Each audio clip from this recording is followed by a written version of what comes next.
Good afternoon, good evening, good morning, wherever you are in the world. Welcome again to the Broken Not Shattered, the BNS podcast. My guest today is actually from my hometown, based in the UK. Gita, welcome to the Thank Broken you Not very Shattered much for podcast. having me. How you doing? How you doing? I'm good. Thank you. Great. You look fabulous. Wonderful. Gita, introduce yourself to our audience. Our audience cut across internationally or globally. Folks in the UK, we have folks here in the US, and all parts of the world generally. Just introduce yourself to our guests so they get to know who you are and what you actually do. I'm an Indian from Africa. So I feel like I was colonized twice. So I'm very particular about my tea. And I moved over here at the age of 15 to go to school. And I was, there's this thing when you're Indian. They give you a lot of choices I come from a very upper class family, wealthy, and the choices were massive. They were doctor, lawyer, accountant, marriage, or death. Those are the choices. And so I was like, okay, I don't like blood. I can add up. I'm really crap at the marriage part, apparently. Death be incoming. So I think I'll go with a lawyer. And so I ended up a lawyer. I have to say, I hated every moment of it. It was really, people ring me and say, can you teach, my son wants to be a lawyer. Will you talk to them? I'm like, don't do that to them. You don't want me to talk to them. So I came from there. And I think that is so important because I think where we come from, the roots of who we are, make so much of what happens to us in life later on, right? So and then I ended up a single parent to 3 kids. So do you want me to go into more detail? Go ahead. Yes, please go into more details. Tell your story. There's that thing where you grow up, and the women will know this. You always grow up and you're told, be a good girl. And I swear to God, I really, really tried. That was my thought. How do you be a good girl? Because that's how I was brought up, really strictly, really, and it was just this thing of, if I'm a good girl, there should be a reward at the end of it. It turns out there is no reward. The reward is that you're a good girl, and that's it in itself. And you're like, well, that sounds really crap. So I married this man and I had these kids, and we built a very big business. I didn't marry money because I didn't think to that. I came from it. It was, I came on my own. I built everything myself, but my parents paid my education. Then they said, okay, good luck, sweetie. Off you go do something with your life. And so I married him. We built this business and we made a lot of money, and we made it very young, and it went wrong. And he started to drink a lot and he became very violent. And so when my youngest was a year old, I was like, we're done. When your child stands in front of you and goes, Mama, I think he's going to hurt us. You think, wow, maybe we should leave. There's that. And I had to wait. I to my shame, I waited that long because you think it's better where you are and to be careful and, all this rubbish. So we left and I was like, just send me my half. Famous last words. Weirdly, as it turns out, he didn't. And he just kept everything, emptied all the bank accounts, emptied the accounts with my names on it. And it's really interesting to see that the bankers look like him. So they helped him. So he managed to overcome barriers that in theory you shouldn't be able to overcome with things in my name, came out of my name. It was anyway, he was the one that went drinking with them, not me. So they knew each other. And I ended up homeless because my mother was basically like, you're an idiot. Go back to your private plane and your nice house. What is wrong with you? And so she met him and he said, yeah. If she comes back, I'll pay the school fees. I'll do everything. And I was like, hello, support, good girl. Turned out that was all crap. So I was like, I'm not going back. And my mother was like, well, then I'm not helping you. And the idea was to kind of force me to go back. And I didn't. And a girlfriend saved my life. She gave us a room to live in. And the children slept on the bed and I slept on the floor on sofa cushions, and the baby slept with me because she couldn't fall off the cushion because she was a year old, and I started again. And he bankrupted me actually on my way out as well because he had a building, and so he took out it doesn't matter. I ended up with nothing. It's a really interesting experience because you fall off the face of the earth. And it's like there's an edge and you just fall off and you have nothing. And the day before was, what color should the upholstery of the private plane be? And then it was, we have £14 a day to live off. And shoes. This is London, right? Shoes cost £25 a shoe. That's right. I was like, well, that's interesting. How the hell do we survive this? And so we did. And I had a rule. It's like, I won't marry for money and I won't sleep with somebody for money. I won't do either of those things, no matter how it was dressed up, because there's many ways to make that look good. And I was like, I'm never doing that. I'm going to do this so that I never have to say to another man, please or thank you, ever. And also, my kids were little and I had girls. And I was like, I don't want to move into a family where I have to worry about the children. And they're too much. Anyway, so I was like, I'm not doing that. So I started, the guys next door needed a license for their laundromat. So I negotiated the license for the laundromat and they paid me £200. Then the other guy down the road needed this. So I negotiate, and then somebody said, my company can't get this thing. Can you get it? I'm like, sure. My question was how much? And never asked anything else. Somebody said, can you negotiate telecom in Rwanda? And I mean, okay, I know I grew up in Africa. I was like, ooh, where the heck's Rwanda? I was like, absolutely. I'm Googling what is Spectrum on the way. Like, no clue. Did not know anyone in the government, did not know anything about it. I mean, I'm very early, I'm 31 or something, and I have these 3 kids under the age of 7, and I was like, yes, Googling. Whatever it takes, right? It was like, did you ever watch The Pursuit of Happiness? Oh, definitely, yes. With Will Smith. That was me. This guy's like, I need a license in Dubai to sell this, to sell this product. And I was like, I talked about it, and the guy's like, it's going to take 1.5 years. I'm like, I don't get paid till this is done.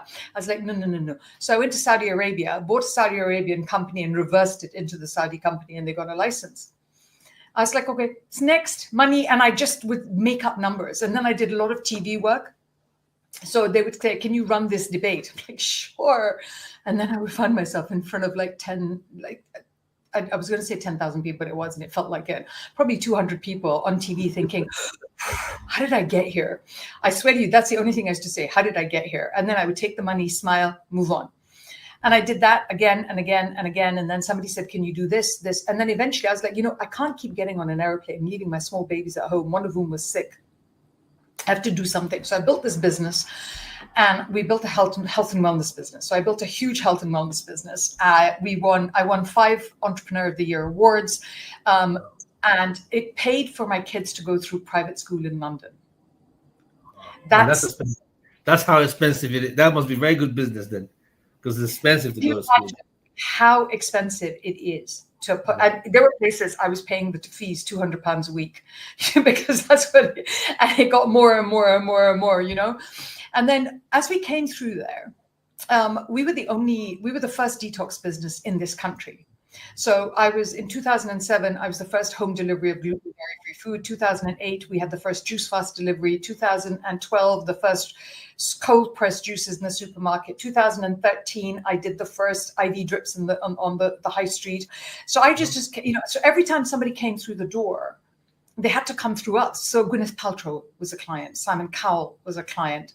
Nadia Swarovski was a client. Jessica Rothschild was a client. The whole cast of Centrinians needed to be naked. And so they came through to do a detox. All this stuff was just unbelievable. Right. Yeah. And then all these beautiful, what we are like as women. So these beautiful women kept coming in and they go, I'm having this problem. If I just lose some weight, it'll get better. And I'm like, babe, you are so beautiful. For you to lose weight, you'd have to cut your hair and your nails. Like, I don't know how you're going to lose weight. And then people can go, can I pay you to call me stupid again? I was like, sure. Turned out that was coaching.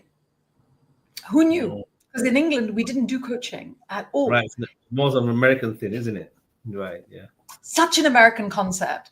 Yeah. And you couldn't get anything like that here. If you wanted it, it was always the American women that were doing it. It was Americans that were leading it because Americans are so great at marketing and, all of this stuff. And so I ended up coaching some of the most famous people in the world and the royal family. Sarah Ferguson, the Duchess of York, was a client. Yeah. And wow. So that was lovely. It was I love that job. And then I'm happily going around counting my shekels and happily, counting and thinking I'll just go buy my flat in Saint-Tropez and wander off into the sunset with my Chanel handbag because now the children are grown. And then the universe said, hold my beer. And I was like, no. And I read a court transcript because I used to be a lawyer, as I said. And we had our own home-baked Harvey Weinstein in the United Kingdom. And this man had been sexually assaulting the women that work for him and other women for like 18 years. And I read a court transcript where they said that the women who have tried so hard to bring this man to court, the judges kept throwing it out. HR couldn't help. Nobody could help them. And you were reading how many times they had tried. And the only reason this time worked is because of the Me Too movement. So they said that when he was coming down from the top floor, the women on the top floor would ring the women on the ground floor and say, he's on his way, get behind a locked door. Wow. And I couldn't get past it. I'm like, so the fact that you come home and you haven't been sexually abused makes it a good day? What the hell? Right? And I remember being this helpless person who came to work because my babies needed to eat. And I was like, if I can make this never happen for one more woman, that's something I'm going to do.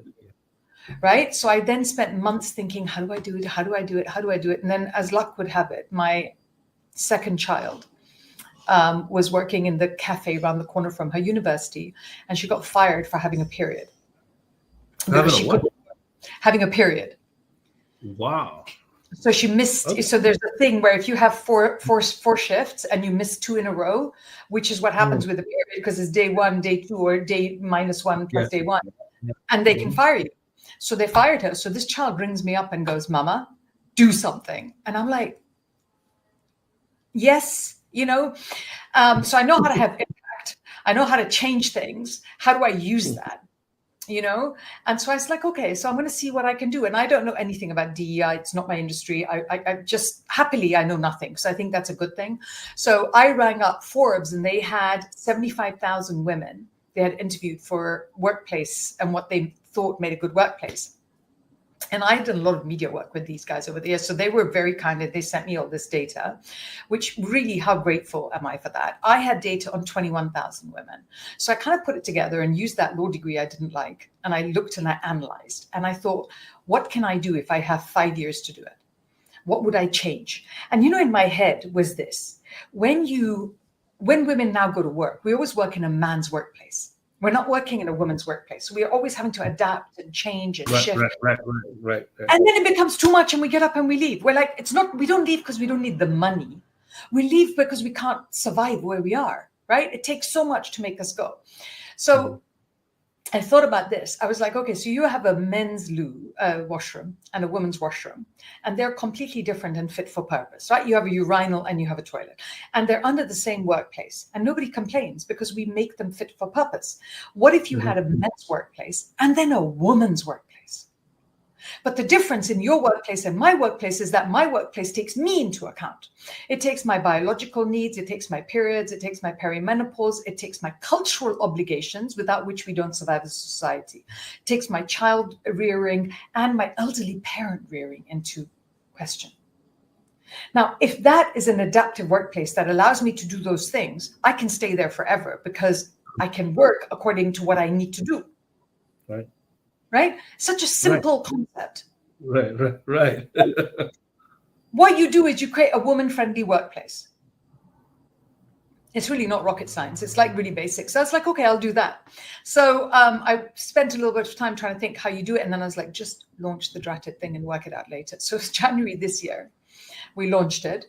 And then, you know how the universe was taking pity on me because it had asked me to hold the beer and hadn't asked for it back. And this woman rolls up. And she said, she turns up and she's a podcast guest for me. And she says, she's amazing. She's an American woman. I mean, I love American women. They're some of the biggest change makers in the world. And she says she sells reusable period pads, 3 million of them, to 145 countries. Her name is Celeste Mergens. She's on my advisory board. You should look her up. She's absolutely amazing. She says to me, can you, I think you should do this at the UN. I'm like, I'm sorry, what? She goes, launch it at the UN in March. Of course. You know how people say things. So I go off into the sunset. 2 days later, I get a rude message going, hey, where's your CV? I'm like, okay. So I sent the CV and then I ignore it all, right? So now I'm in February.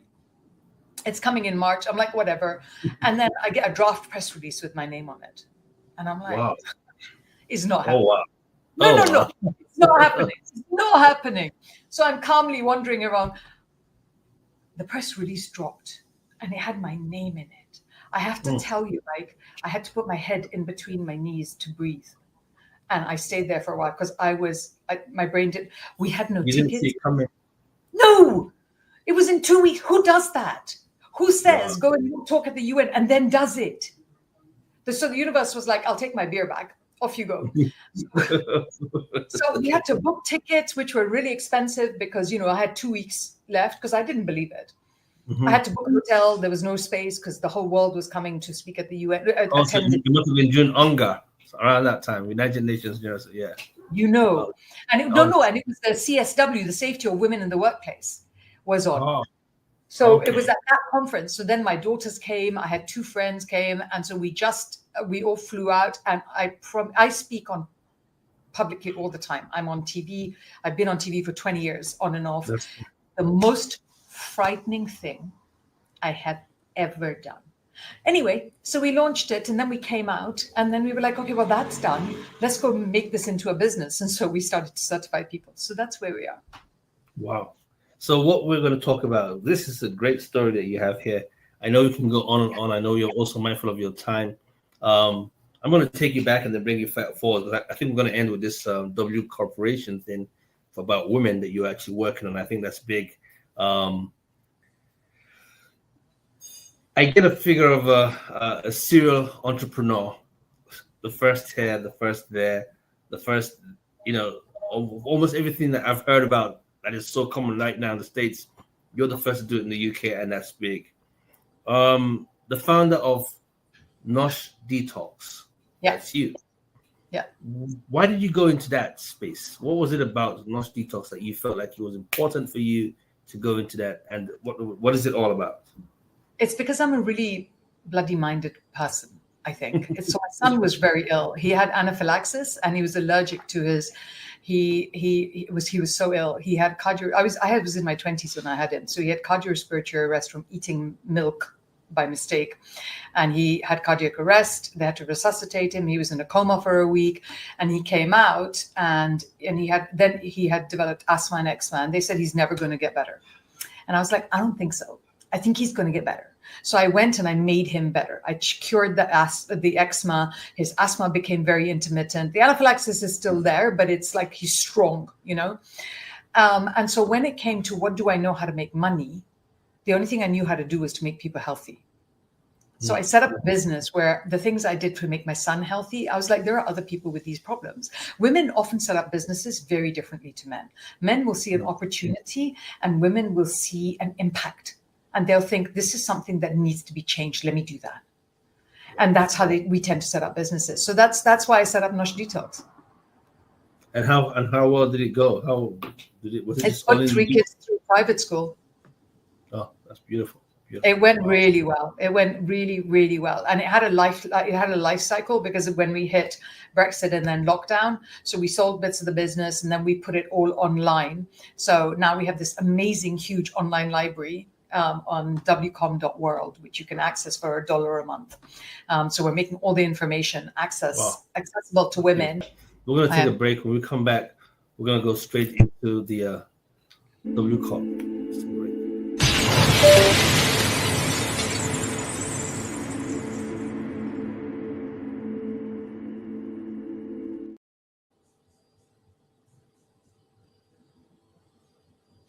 Welcome back to the BNS podcast. My guest today from the United Kingdom is an entrepreneur and also mother of great kids. She's doing great work. Just told a story about how she speaks at the United Nations and how it came out to be. But her passion, where she is right now, apart from the fact that she's a lawyer, is actually advocating and working for women. Let's talk about this. CEO, W Corporation. What is W Corporation? What's the essence of it? I know when you were talking earlier on, you mentioned about this monster who comes down and scares the women. Sounds like a story I read recently that went on at Harrods. That's a different story altogether, but I'm very mindful of what I say on my platform. But let's talk about this. So the goal is that we all know that it's the culture of a business that actually creates a difference in how a business feels, right? Whether it makes people happy or not happy. And actually culture has an economic return. Culture has an ROI. And what we go to is we say that if you're in a culture in a business that is supportive and safe and it works for the people that work in that business, you as a business will make so much more money on every single metric that you have available. And so we prove that for you. We show you that you will make more money. Businesses that have more women in the businesses make up to 65% more profit. They're 15% more innovative and they make 21% more profit off those innovations. They just change. Even a board with just one woman on it is intensely more profitable than the board was before that woman came on board. So we talk to how to make your culture actually help you make more money. But what we do is that culture is made as to help you make a woman-friendly business. When you take a mother and make work good for the mother, you actually make it good for every parent. So this is what the minimum should be there, right? If you take a place and you say, yes, you can work from home if you're having difficulty, that means that everybody can work from home when they're having a difficulty. So the rights that we're pushing for are basic rights that in any business will not only help you to make more money, but make your entire workforce work better, because the options are there for them to work in ways that suit them instead of in an old dated fashion that you come to work from 9 to 5 or whatever it is. That's such a stupid idea. Says who? Why? Wow. And how far are you going with that? What kind of feedback are you getting? It's good. We're certifying, we're a global business. So we certified 55, 60 businesses. We certified a business in WCOR certified a business in Hawaii, in South Africa. About 30% of our businesses are in the US. I anticipate a lot more now since the elections. We're certifying our first Australian business next week. And yeah, so it's good. It's good. I mean, I want it to go faster, but you always do, right? So so when you say you're certifying the businesses, what does that look like? There's what we someone do is watching now says, oh, what do I do to get my business to look like what you're talking about? What does it look like? So firstly, there's no business that is too small to get certified, right? Because you should come forward and talk to us, because actually as small businesses, you never have any rights. But with us, we give you the right. We recognize you and we give you a platform to be seen, because the majority of small businesses set themselves up as the perfect places to work because they have the flexibility. So what we do is we walk you through our KPIs, and we rate you and we give you a mark. Have you got this? Have you got this? They're very simple, basic things like working from home. Do you allow flexible working? Do you allow all this sorts of stuff? And at the end of it, we rate you out of 100. So if you get over 80%, you are WCOR certified. If you get under 80%, we go to step 2. We say, here's what the 4 problems are that would bring you over so you can get certified. And then we help you work with those 4 problems. Step 3 is we recertify you. And then we give you a stamp, we put you on a map, and we shout to the world about you. So it's a great way to get some marketing free. So this is companies that are either big corporations, small businesses, mid-sized businesses. Anyone can benefit from this. If you have a workplace, which means there's you plus you have one other person, like a freelancer or anything, we can certify you. And we want to certify you because small businesses are the lifeblood of the economy, actually. And no one ever kind of recognizes that. And we want to recognize that. Yeah, small businesses, middle-class families are the backbone of every nation's economy. I agree with you. And unfortunately, these days, they kind of squeeze the middle class or get rid of them in some parts of the world. And everybody's wondering, why is everything falling apart, right? So definitely, someone is not paying attention. Where can people find you, Geeta, and your organization if they're interested in certified? Thank you. So wcorporation.org is how to find the website, but also on any social media platform. We're on Instagram, TikTok, under my name, and also obviously on LinkedIn. Is there a fee attached to it? There is, but the fee is quite small. So what we do is that we would do it on turnover. So if you're turning over 250,000, the fee is $250. In London, it's pounds. In England and Europe, if it's 500,000, the fee is $550. So it's really not the big part of it. The big part of it is that we want your engagement with what we're doing. Okay, good. You told a story at the beginning about what you went through having built a business. if you were to speak to the Geeta at 21 and advise her, look at the camera, because everybody's watching and people are wondering, this is a very powerful woman who has a great story. How can I become like her? There's a young girl who's going to say, I want to become a Geeta. Geeta, what would you tell your 21-year-old self, your 21-year-old self? Understand yourself first, because as women, we're brought up to, we're socialized for external approval. The biggest battle you're going to have is putting yourself first. And that, as a woman, is what you're going to have to learn to do. Because when you can learn that who you are and what you think and what you want matters, that's going to be the core of everything. It took me 15 years to work out how to be powerful. I'm very powerful, and I really like that about myself. I commit to that on a daily basis. But my power isn't masculine.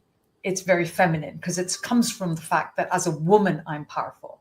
So for all women, any women, when I'm coaching women, whatever I'm doing that grow these insane businesses, I take women from business in 7 years, we can go from 15 million to 52 million, right?